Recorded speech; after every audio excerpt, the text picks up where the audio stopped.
Olá a todos, amigos e amigas do nosso canal Fé Sem Política. É uma graça, uma bênção estarmos juntos aqui novamente para mais um vídeo. Seja bem-vindo você que está chegando pela primeira vez para conhecer o nosso canal. Se inscreve aí, a gente já tem várias playlists, dá uma olhada aí no nosso canal que tem muita coisa boa. Sobretudo o nosso curso de patrística, tá bom? A playlist Curso de Patrística, que é importantíssimo para nós cristãos, para todos nós. Hoje eu vou dar continuidade à playlist O Deus da Bíblia. Já fiz alguns livros sobre o Deus da Bíblia, já fiz vídeos sobre os demônios de uma forma geral, sobre Satanás, o diabo, e hoje, nesse sentido, vamos fazer o último vídeo sobre nomes específicos de demônios. Então vamos lá, sem demora, né? Meu nome é Alan, seja bem-vindo ao nosso canal Fé Sem Política.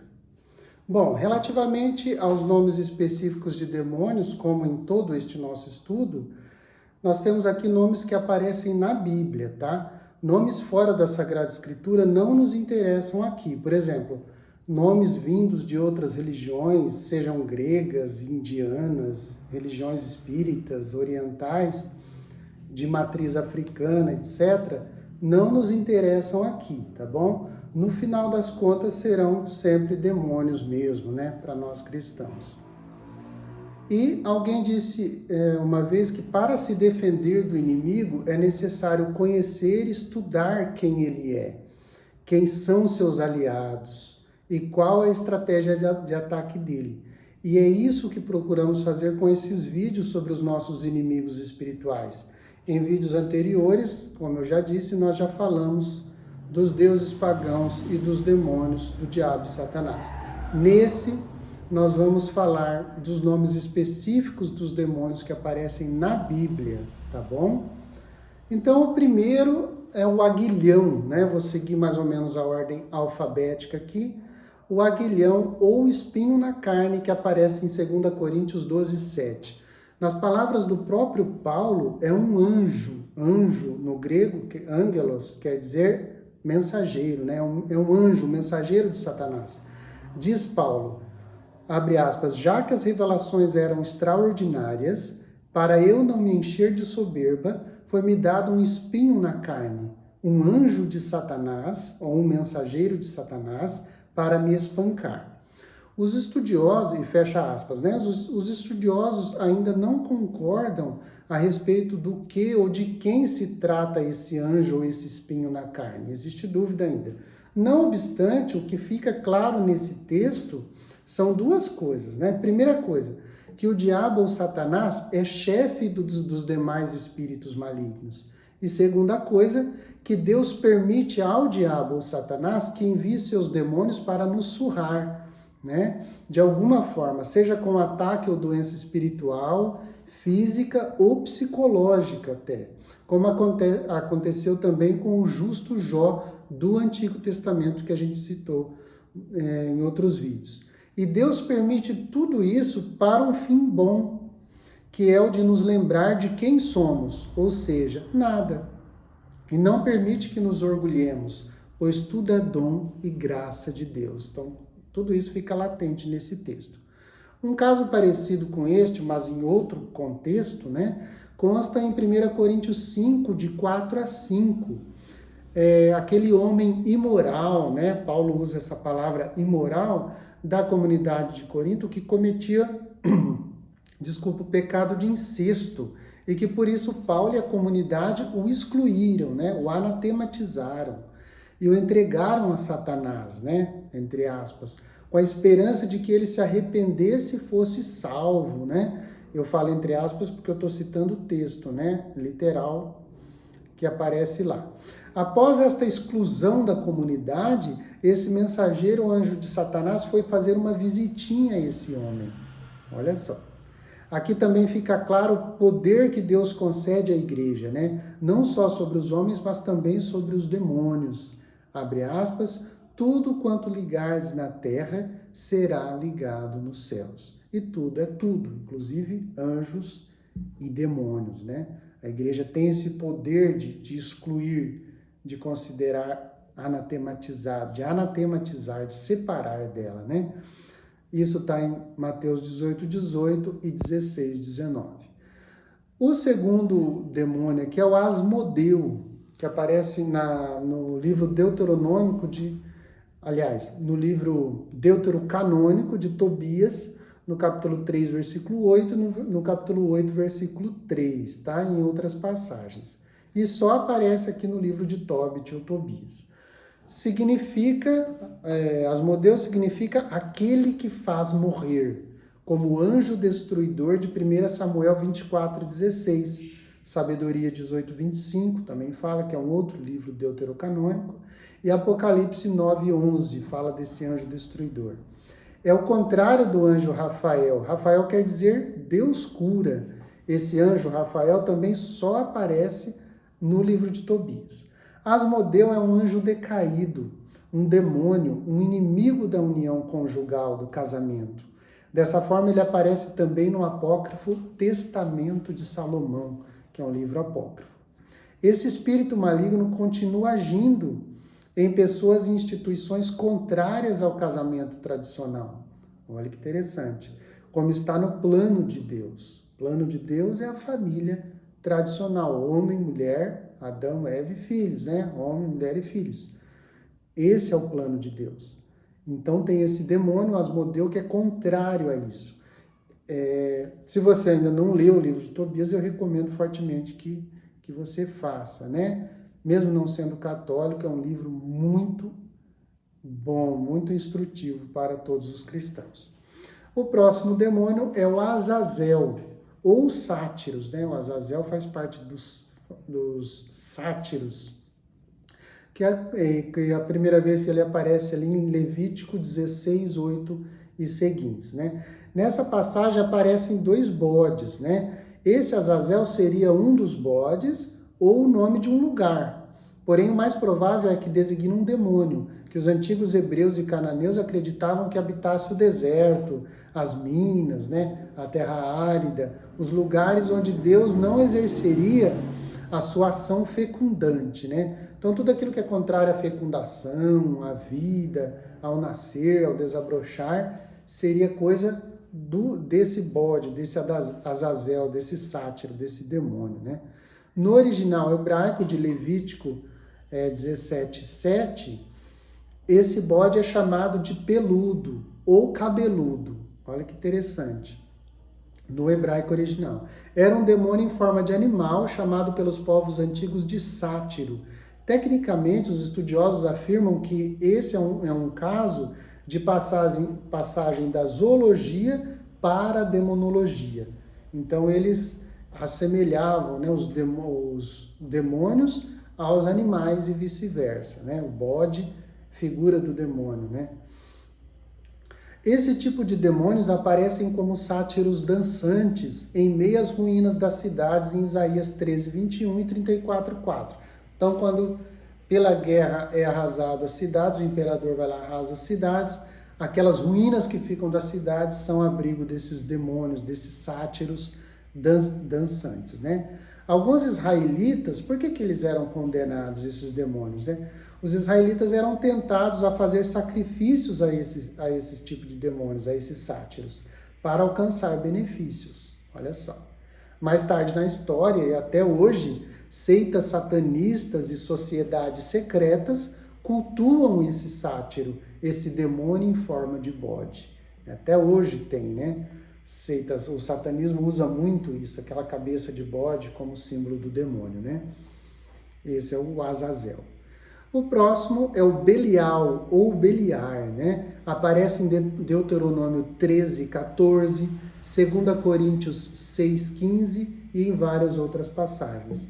Esse termo Belial vem do grego Beliakal, que quer dizer o coisa à toa, o nada por excelência, né? Que era usada como um eufemismo para ídolo ou Satanás. Então, quando se queria falar de um ídolo, usava o termo, é um Belial, né? Um coisa à toa, um nada por excelência.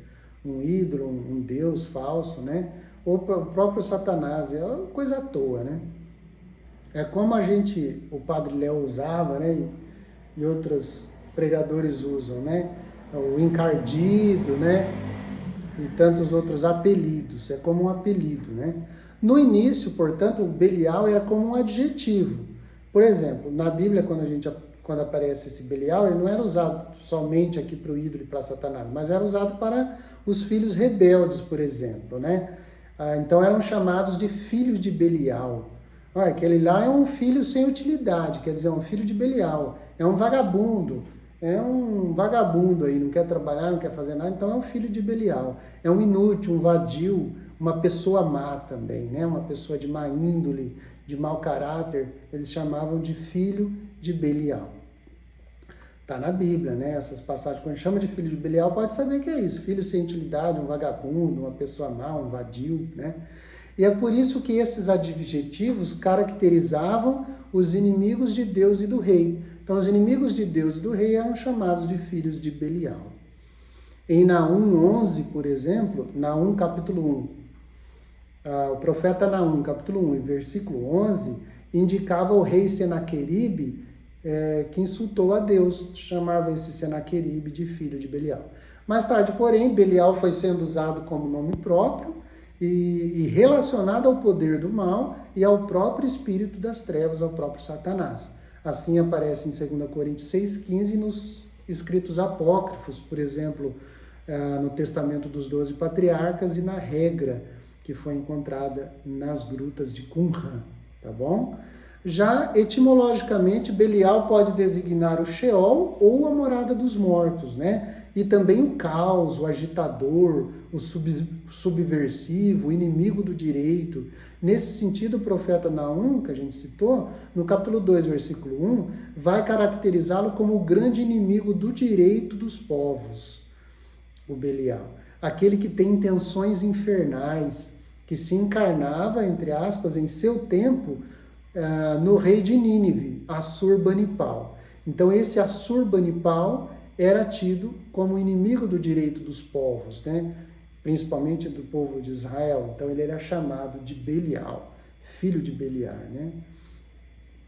Satanás é inimigo, portanto, nós concluímos, não só de cada indivíduo, mas da humanidade toda, de todos os povos. Ele é um inimigo do direito dos povos. Ele luta contra a ordem, o bem, a paz, o direito e, sobretudo, a fé verdadeira e o Deus vivo. Tá bom, gente? Legião, né? O próximo é o Legião, que aparece em Marcos 5,9 nas passagens paralelas, né? Esse nome dos demônios aparece no exorcismo que Jesus faz em um homem que vivia no meio dos túmulos, em um cemitério. As tumbas eram consideradas, por quê? Né? Porque as tumbas eram consideradas os lugares da habitação favorita dos demônios, né? Daí se faz uma conexão entre a morte e a possessão demoníaca, né? Então a possessão demoníaca tem relação com a morte, né? Nessa passagem o demônio diz a Cristo: Legião é o meu nome porque somos muitos.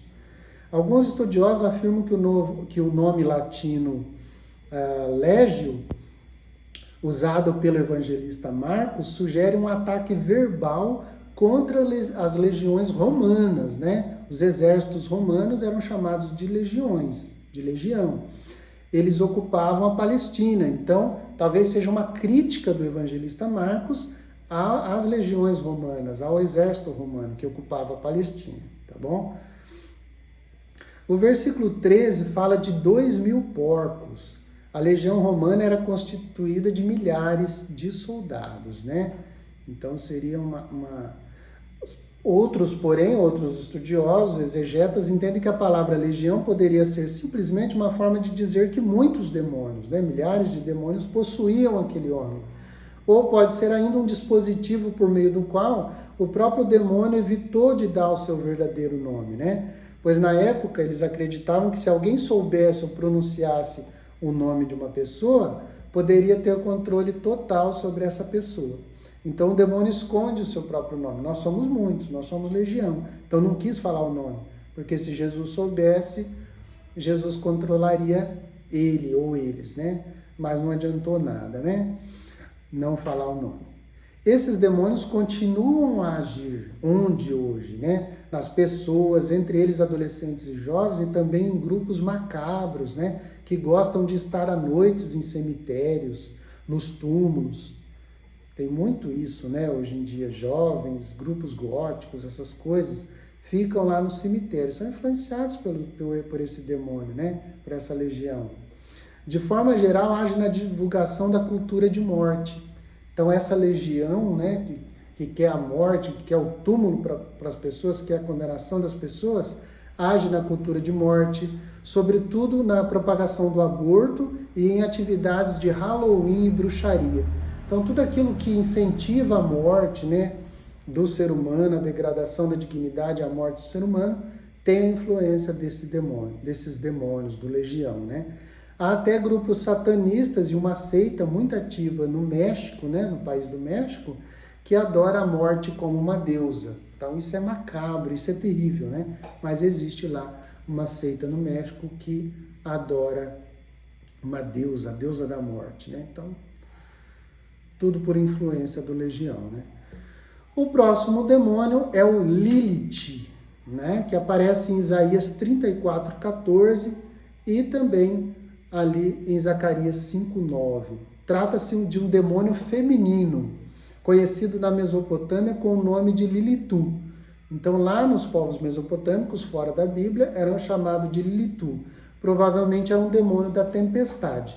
Agora, no Antigo Testamento, na Bíblia, ele é conhecido também como um demônio da noite, um demônio noturno, que frequentava as ruínas das cidades, igual os sátiros, né? Nesse aspecto e no contexto de Isaías 34, ele aparece ao lado desses sátiros, né? Esse Lilith, ok? Vamos para o próximo. O próximo é Lúcifer, né? Que é mais citado aí, mais conhecido do pessoal aí, né? Mas na Bíblia, quem que é Lúcifer? Isaías 14:12, Ezequiel 28, versículo 1, versículo 2, aliás, e versículo 11, tá? E tem outras passagens também, mas mais nesses 3 versículos. A palavra Lúcifer vem da versão antiga da chamada Vulgata, que é a tradução, né? Nós estamos no mês de setembro, eu estou fazendo esse vídeo, daqui uns dias nós vamos celebrar a festa de São Jerônimo, que faz essa tradução da Vulgata, né? Do Antigo Testamento hebraico. Ele pega os pergaminhos, os manuscritos hebraicos e escreve para o latim vulgar, né? Por isso daí vem o nome Vulgata, né? O latim popular, vulgar. São Jerônimo fez essa tradução da Vulgata no século IV depois de Cristo, né? No ano 300 e alguma coisa, tá? Então, Lúcifer traduz, então, o hebraico estrela d'alva. Então, onde aparece em Isaías 14:12 o termo estrela d'alva, São Jerônimo traduz como Lúcifer. Então, vamos ouvir o texto, né? De Isaías 14:12. Acompanhe lá comigo. Como caíste do céu, ó estrela d'alva, filho da aurora, como foste atirado à terra, vencedor das nações. Fecha aspas. Então, os santos padres e os primeiros teólogos da igreja interpretaram essa caída da estrela d'alva, ou Lúcifer, de que fala o profeta Isaías, como a queda do céu do próprio diabo.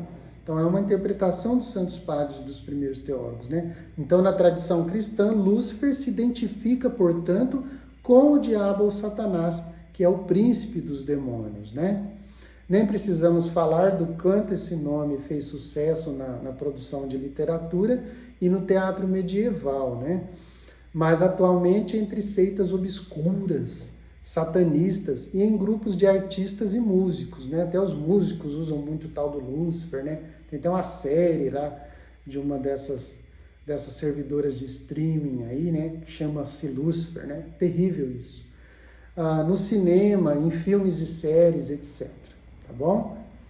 Tá muito, muito famoso aí o tal do Lúcifer. Infelizmente, né? Próximo demônio ou grupo de demônios são chamados de principados, potestades, autoridades, dominadores, poder e soberania. Aparece em Efésios 1:21, Efésios 3:10 e Efésios 6:12. Então, quem é essa turma, né? Principados, poderes, autoridades, tal.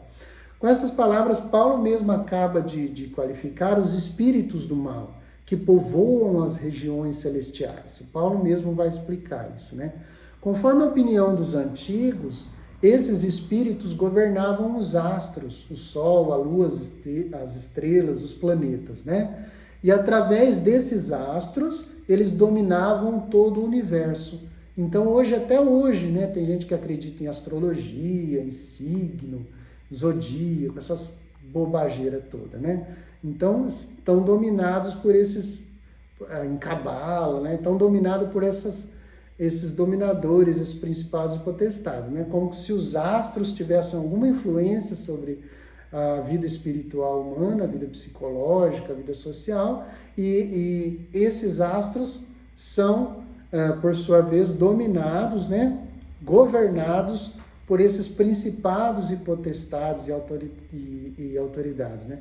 Mas Paulo vai dizer que são os espíritos do mal, a mesma coisa que os demônios, que povoam os céus, né? Então eles residiam nos céus ou no ar, né? Entre aspas, Paulo vai falar. Entre a terra e a morada de Deus, existe esse ar, essas regiões celestiais, e esses governadores dos astros, esses espíritos do mal, ficavam nesses ares, né? E coincidem com o que o Paulo chama em Gálatas 4:3 de elementos do mundo. Então, quando aparece elementos do mundo também, Paulo quer se referir a esses principados e potestades, a esses espíritos do mal que povoam os ares, né? Tá? Estes seres foram infiéis e desobedientes a Deus. E por isso lemos em Efésios 2:2 que eles, abre aspas, agem agora nos filhos da desobediência, fecha aspas, né? Então, como eles foram desobedientes e infiéis a Deus, eles agem agora nas pessoas desobedientes a Deus. Todos aqueles que são infiéis, desobedientes a Deus, né? Eles tentam escravizar a si os homens no pecado, para que os homens sejam desobedientes também, né? Porém, Jesus, então, qual que é a obra de Jesus? Eis porque o Filho do Homem se manifestou para destruir as obras do diabo, as obras dos demônios, né? Então, Jesus veio para nos libertar dessa escravidão. Doravante também, né? A partir de Jesus, nós estamos armados com a força dele, com a força de Cristo. Nós, cristãos, podemos lutar contra esses principados e potestades, né? Nós podemos combater eles através da oração, da vida de sacramento, da vida de conversão, da mudança de vida, das boas obras, das obras cristãs, né? Da fé, da esperança, da caridade. Nós lutamos contra esses principados e potestades. E isso é o que nós vemos lá em Efésios 6, de 10 a 20, que Paulo vai falar exatamente dessas armas contra esses demônios. Ok? Tem mais aqui, o próximo é a serpente, né? A serpente que aparece em Gênesis 3, que pode ser comparada ao Leviatã, de Jó 3, versículo 8, ou o dragão de Apocalipse 12. Então, nós vamos pegar o 3 aqui num saco só, né? Serpente, Leviatã e dragão. Então, no Antigo Testamento e na tradição judaica, a serpente ou dragão simbolizava o poder do mal. Por isso que a serpente aparece lá em Gênesis 3, tentando Eva, né? E Adão. Então, esse dragão, ele é hostil, contrário a Deus e ao povo de Deus, né? E que Deus devia destruir no fim dos tempos. Então, essa serpente, esse Leviatã, Deus vai destruir no fim dos tempos. Trata-se de um monstro das cosmogonias babilônicas. Então, na Babilônia que existia essa concepção, né? Que eles tinham a deusa Tiamat, ou a deusa Mar, né? Era a deusa do caos, da desordem, né? Então, viria o Deus Supremo, né? Aí a Bíblia coloca o Deus Javé, o Senhor Todo-Poderoso, e dominaria esse caos, esse mar bravio, né? Essa Tiamat. Essa Tiamat, né, para lá os babilônicos, ela teria gerado os outros deuses, sendo depois disso vencida, né? Segundo Gênesis 1:2, pelo Senhor, né? Por Adonai. o Deus que organizou o caos através da sua atividade criadora. Então, antes de começar a criação, Deus organiza o caos, Deus submete Tiamat, submete o mar, essa serpente, esse Leviatã, esse dragão primordial, né? Ok? Na mitologia fenícia, esse Leviatã, dragão ou serpente fugitiva, era o monstro desse caos primordial, assim como na babilônica. O dragão de Apocalipse, capítulo 12, versículo 3, que encarna a resistência do poder do mal a Deus, né? O dragão de Apocalipse 12, ele reveste determinados traços desse Leviatã ou serpente caótica, né? Apocalipse 12, 3, Jó 3, 8 e Jó 7, 12, tá bom? Quanto ao relato do pecado de Adão e Eva, de Gênesis 3, a serpente mentirosa e tentadora serve de máscara para um ser hostil a Deus e inimigo do homem. Então a serpente é somente um instrumento ali do Satanás, né? Nessa serpente, já a literatura sapiencial do Antigo Testamento. Qual que é a literatura sapiencial do Antigo Testamento? Os livros sapienciais, Salmos, Provérbios, Jó, né? Mais Jó ali, o Sirácida, né? Que é o Eclesiástico, o Eclesiastes, né? Eclesiastes ou Coelete. Esses são os livros da literatura sapiencial. Então, já nesses livros, e depois o Novo Testamento e toda a tradição cristã reconheceram o próprio diabo nessa serpente, tá bom? Então, a gente conclui aqui, lógico que eu não falei, tem mais nomes de demônios que falam lá, mas os principais ali que a Bíblia mais fala são esses que eu citei, tá bom? Como eu disse, nós precisamos conhecer o inimigo, nós precisamos conhecer as estratégias, quem são os aliados dele, quais as armas que ele usa contra nós para a gente poder combater ele, né? Como eu disse no outro vídeo sobre o diabo, em 2 Coríntios 2,11 diz assim, que não sejamos iludidos por Satanás, pois não ignoramos as suas maquinações. Então nós sabemos que existe o mal espiritual, que influencia o ser humano, quer que o ser humano seja desobediente a Deus, ao plano de Deus para as nossas vidas, tá bom? Em 2 Coríntios 11:14 diz assim, ó, e não é de estranhar, se o próprio Satanás se disfarça em mensageiro da luz, em anjo da luz, não é surpreendente que seus ministros se disfarcem de agentes da justiça. O fim deles corresponderá às suas obras. Aqui Paulo se refere aos pseudo-apóstolos, né? Aos operários fingidos, disfarçados de apóstolos de Cristo. Ele vai usar esses termos que eu falei no versículo 13, que para eles são provavelmente os judaizantes, os espirituais, os gnósticos da época, né? São os hereges, né? Aqueles que querem destruir a fé cristã, tá bom? 1 João 3,8 diz que aquele que comete o pecado é do diabo, porque o diabo é pecador desde o princípio. Para isso é que o Filho de Deus se manifestou, para destruir as obras do diabo. 1 João 3:8. Então voltemos a Jesus e peçamos que Ele nos liberte de todo mal, como Ele falou, rezai o Pai Nosso, né? E o final do Pai Nosso é justamente isso. Não nos deixeis cair em tentação, Senhor, na tentação do inimigo, mas livrai-nos do maligno. Livrai-nos do mal, Senhor, né? Sobretudo do mal maior, né, da humanidade, que é o desvio do alvo, que é o pecado, né? O demônio sempre quer que nós nos desviemos do alvo. O que quer dizer pecado? O pecado no grego é hamartia, quer dizer desviar-se do alvo. Então o demônio quer que a gente se desvie do alvo. E qual que é o alvo do ser humano? Nós fomos criados para o Senhor e o nosso coração não repousará enquanto não encontrar o Senhor, vai dizer Santo Agostinho, né? E o demônio quer isso, nos desviar do Senhor, nos desviar do caminho dele, do Senhor, que é o nosso alvo, tá bom? Que o Senhor nos livre disso. Livrai-nos, Senhor, de todo mal, Senhor.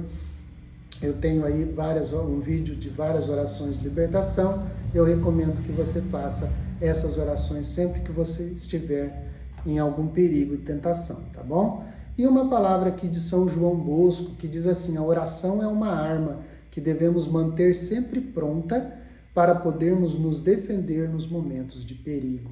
São João Bosco, né? Então essa arma da oração, reze, irmão, orai e vigiai para não cairdes em tentação, diz o Senhor. Tá bom? Um abraço no coração de todos, fiquem com Deus e até o próximo vídeo. Em nome do Pai, do Filho e do Espírito Santo. Amém.